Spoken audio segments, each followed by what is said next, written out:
Hello, today I'm joined at the fourth session of the Indonesia-Australia Dialogue by Connie Bakrie, who's an Executive Director at the Institute of Defence. Yes. Yes.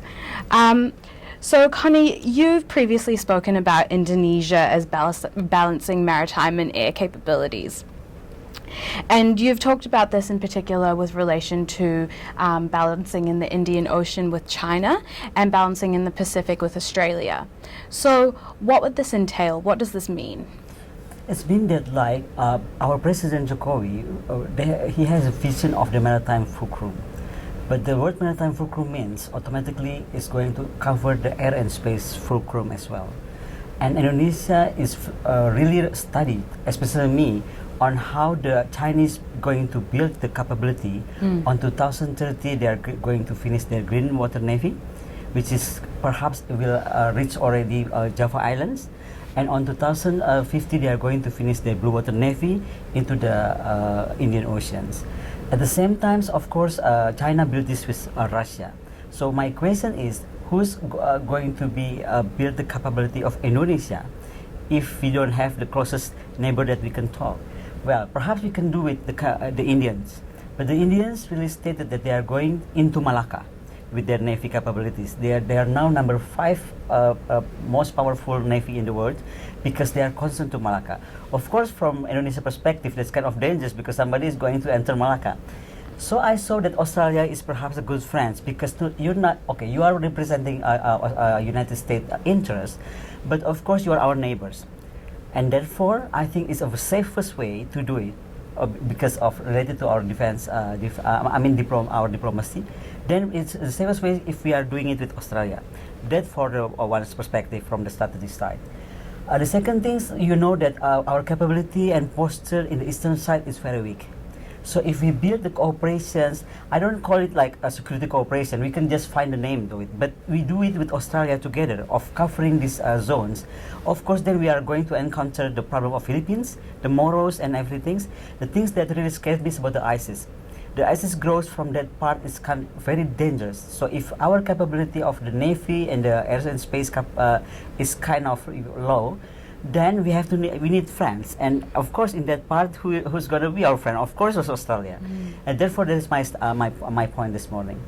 So in order to strengthen our defence capabilities with Australia, would this require new treaties or cooperations and new structures? I think the treaties and cooperation, we do it a lot. I mean, the maritime cooperation, this and that. I think the major things that we have to do is what is the concrete things. Okay, and if we are talking about the capability of military and defense, then we are talking about the posture. Can you imagine today, even to operate on the internal waters, we have problems. At the same time, we have to catch up with our vision, President's visions about the building as maritime fulcrum. What does it mean? Means we have to be soon on our regional waters involving. And therefore, I said that we can do it with Australia. It maybe from the part of starting from the eastern part, but then growing into the South China Sea if that really needed. And of course, the Nawacita or the target of the president is not only Pacific but Indian Ocean as well. And there's no country, I mean, who really represent represent in Indian Ocean except India, Australia, and Indonesia in the middle. So right. I think the concrete way that we can do because we have to really talking about the posture now. It's not the capability, of course, capability related to posture, and building posture is very interact with the defense industry. And I believe our defense industry, the government defense industry is quite weak because of the capability of the country to finance that. But at the other hand, we have 86 something private military industry, which is covering from making drones, making under attack submarines, not submarine, under attack ships, and things like that. But my dream is like Indonesia is archipelagic country, that's true. But then we need maybe fleets to do that. Right. And I really follow what Australia defense industry doing, and I'm really impressed. I mean, you are growing so fast on the capability of your defense industry, especially on the Navy. And I think this is the good step of jumping to something which is concrete of doing it. Because the very interesting of defense industry, you are going to reach people-to-people relations, which is our conversation this morning's rise up. First, defense industry involving academician. Defense industry involving military, because they need that we are going to really build. Defense industry are related to government, of course, because our DOD and defense and the industry minister has to understand that. And the final one, we are involving business to business people. Of course, this is going to increase our economy. That is actually why I really jump into different industry, to the things that we can do it concretely to really secure our regional aspects. So one of the suggestions was made by Alan Gingell was that we could dust off the 1996 security agreement between Indonesia and Australia. Do you think that this could help? That could be help, but I think things happening now is really increased from 1990 something to what we call it the millennial security issues. So I think we have to relate to that millennial security issues. What is that, and what we have to really underline.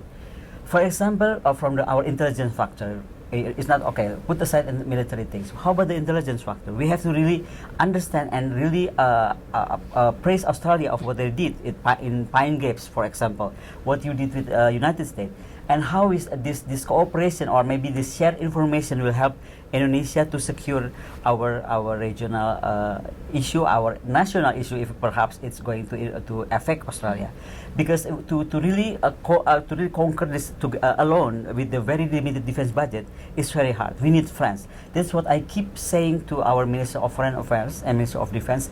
We need friends, and our closest friends. I mean, for these matters, I think Australia is going to be the good one. Okay. And finally, Connie, what do you think of the Quad and Indonesia's relationship with it? Do you think that there's scope for Indonesia to be a part of that alliance? Indonesia, with our foreign policy, who is very like a sacred book, we cannot change anything. But the good part of it is we can be friends with anyone. So, but the friend of anyone meanings is very strategic as well. It's like my question this morning, or maybe Natalie question this morning, my friends, how Australia strategic partnership with Vietnam, with this and that, because we have to understand we cannot leave ASEAN behind.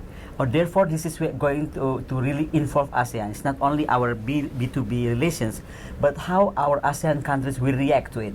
Because some ASEAN countries really into China, some is really into United States. That's why Indonesia has to play a very balanced roles between these two countries, and therefore I think for the part of Western or not call it Western, the coalition of the willing parts, that I mentioned, Australia is the best way, because you're not really representing United States, but only the alliances. The other way we need to find out from China part, which is going to represent the non-coalition of the willing, which is either China or Russia or whatever it is. We are going and we have to think about who's going to be our middle partner. I call Australia now is middle partner because not too strong of a coalition of the willing members. Right. Okay. Thank you so much for joining me today, Connie.